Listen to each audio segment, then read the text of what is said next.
범죄한 인간에게 고통을 주신 것은 형벌이 아닙니다. 고통은 위험한 행동을 멈추고 피하게 하기 위해서 주신 겁니다.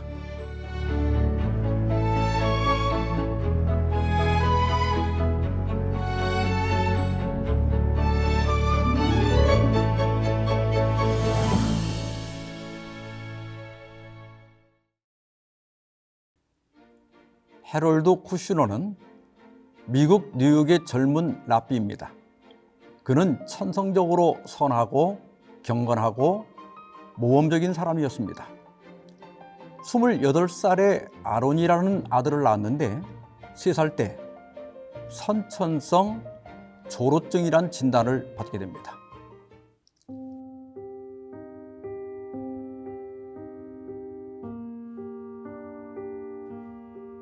의사는 아론의 키가 90cm 이상 크지 않을 것이고 머리카락이 빠지고 늙은이처럼 보이다가 10대 초반에 사망할 것이라고 말했습니다.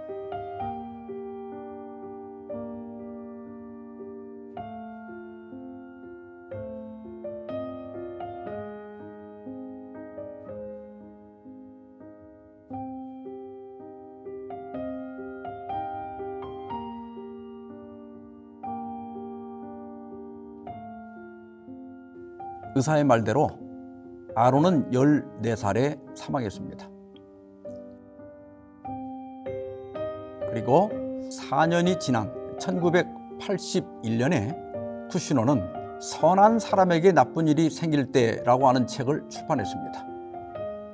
그는 이 책에서 불행이 일으키는 문제를 이렇게 지적했습니다. 선한 백성들에게 불행이 닥친다는 것은 고난을 당하는 당사자와 그들의 가족들에게만 국한되는 문제가 아니다. 그것은 이 세상이 공정하고 살기 좋은 세상이라고 믿기 원하는 모든 사람들의 문제이기도 하다. 그 불행은 어쩔 수 없이 하나님의 선하심과 자비하심, 심지어는 그분의 존재에 대해서까지 의심을 불러일으키기 때문이다. 왜 불행이 닥치는가? 여기에 대해 다양한 의견들이 있습니다.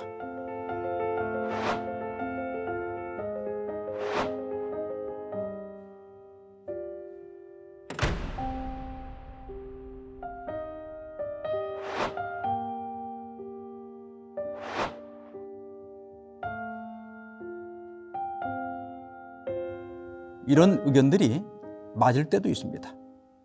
그러나 항상 그렇진 않습니다.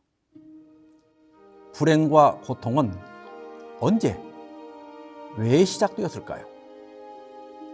창세기 1장 28절에 보면 하나님께서 사람을 창조하시고 복을 주셨는데 그것은 생육하고 번성하는 것이었습니다. 그런데 아담과 하와가 범죄한 후에 하나님께서는 그 복을 취소하지 않으셨습니다. 대신 창세기 3장 16절에 보면 그 복에 임신의 고통과 출산의 수고를 더하셨습니다. 그렇다면 고통에는 어떤 목적이 있음이 틀림없습니다. 필립 얀시는 이렇게 말했습니다. 나는 고통이 악평을 받고 있다고 확신한다. 아마도 우리는 고통에 돌려지는 동상들, 찬송가들, 그리고 시들을 볼 수 있어야 할 것이다. 내가 왜 이렇게 생각하는가? 그것은 현미경 아래 가까이 들여다 보이는 고통망은 완전히 다른 양상을 나타내고 있기 때문이다. 그것은 아마 창조의 천재가 만든 걸작일 것이다. 고통을 뭐라고 했습니까? 창조의 천재가 만든 걸작이다. 무슨 뜻일까요?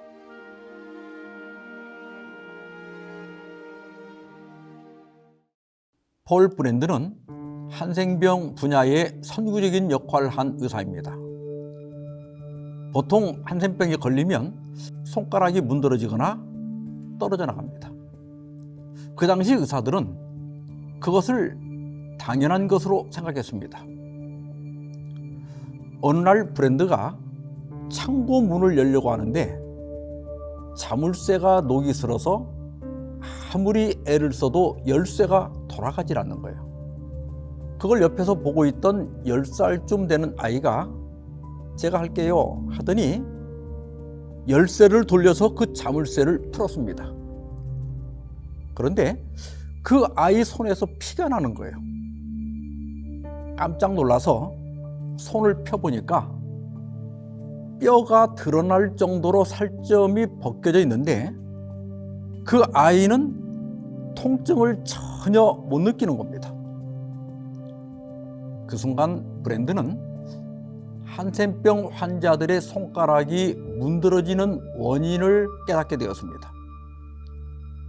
한센병으로 신경이 손상되어 통증을 못 느끼니까 무리한 힘을 사용하게 되고 지속적인 상처로 손과 발의 말단 혈관과 조직들이 손상되어 결국 문드러지거나 떨어져 나간다는 것을 알게 된 것입니다. 그래서 브랜드는 보청기를 통해서 손이 상할 정도가 되면 경고음이 울리게 했습니다. 그런데 환자들은 힘을 줄이는 대신 시끄러운 소리를 참았습니다. 동작을 멈출 만큼 충분히 불쾌하지 않았기 때문입니다. 불빛으로 실험을 해도 결과는 마찬가지였습니다. 그래서 고통이라는 불쾌감이 있어야 비로소 무리한 행동을 멈춘다는 결론을 얻게 되었습니다. 브랜드 박사는 이렇게 말했습니다. 고통을 만드신 하나님께 감사하라.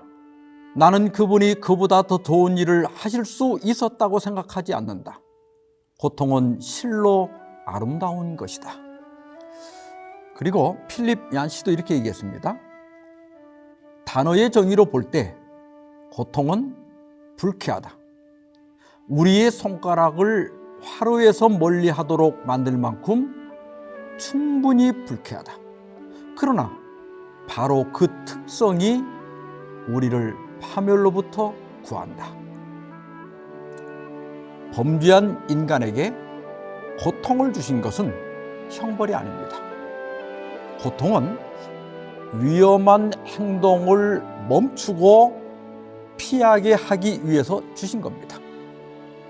그래서 필립 얀시가 말한 대로 고통은 하나님의 선물이지만 아무도 원하지 않는 선물입니다.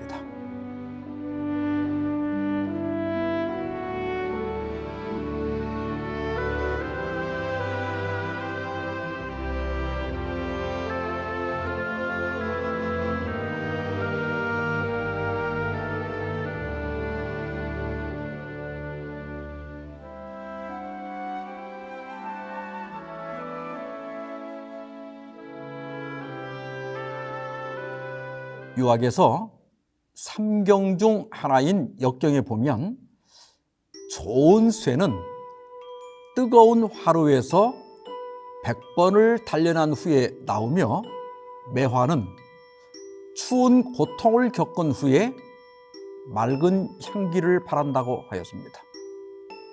그러면 우리가 불행과 고통을 어떻게 대해야 할까요? 매는 아예 착심하고 맞으면 덜 아픕니다. 이것을 고통의 역치를 높인다고 합니다. 필립 얀시가 제안한 고통의 역치를 높이는 방법들을 살펴보겠습니다. 첫째, 나보다 더 큰 고통을 겪고 있는 사람들을 생각하라.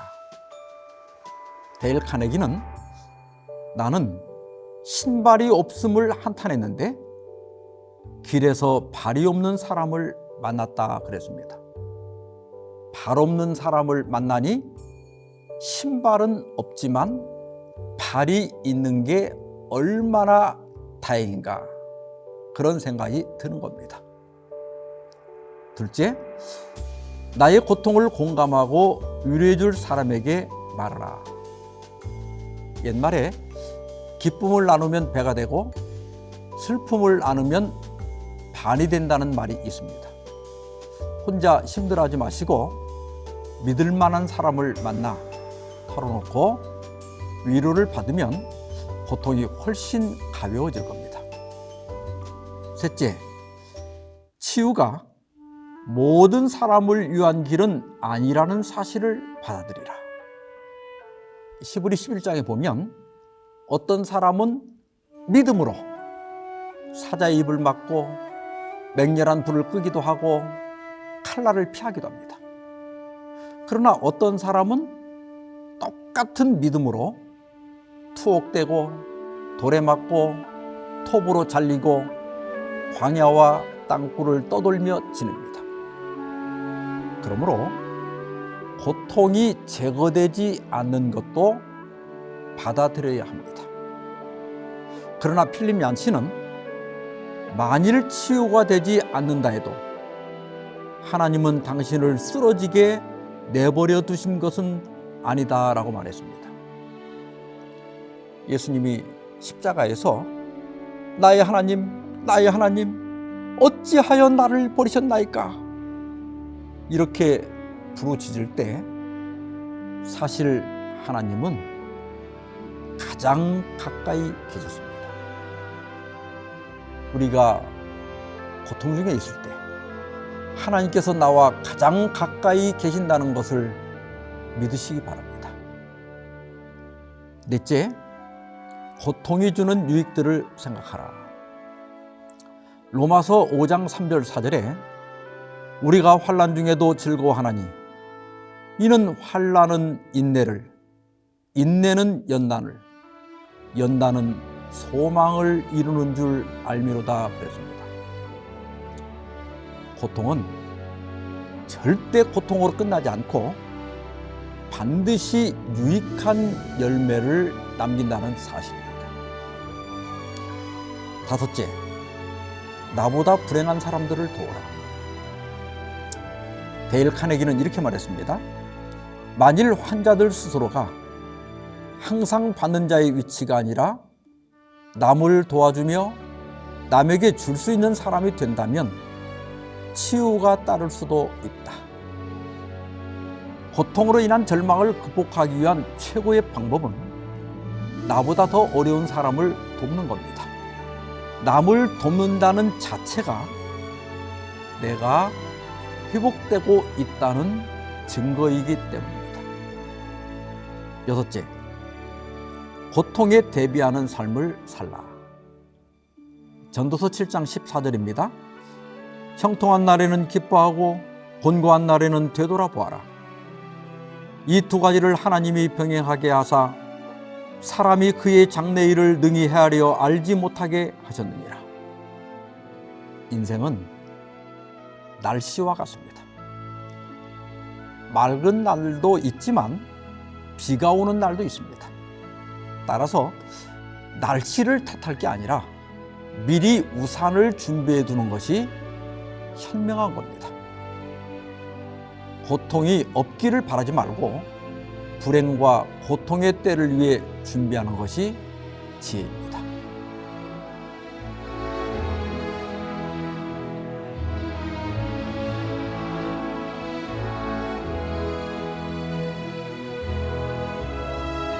고통의 가치는 고통 자체에 있는 것이 아닙니다. 원망 없이 고통을 받아들이는 것이 기독교 신앙을 증명하는 것도 아닙니다.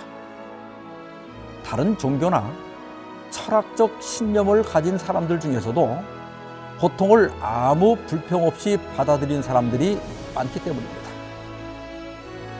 고통을 당할 때 예수 그리스도에게서 의미를 찾고 예수 그리스도에게서 위로를 기다리고 예수 그리스도를 통하여 소망을 가질 때 비로소 본래 고통을 통하여 우리를 구원하고 교정하고 성장시키려는 하나님의 목적이 이루어지는 것입니다.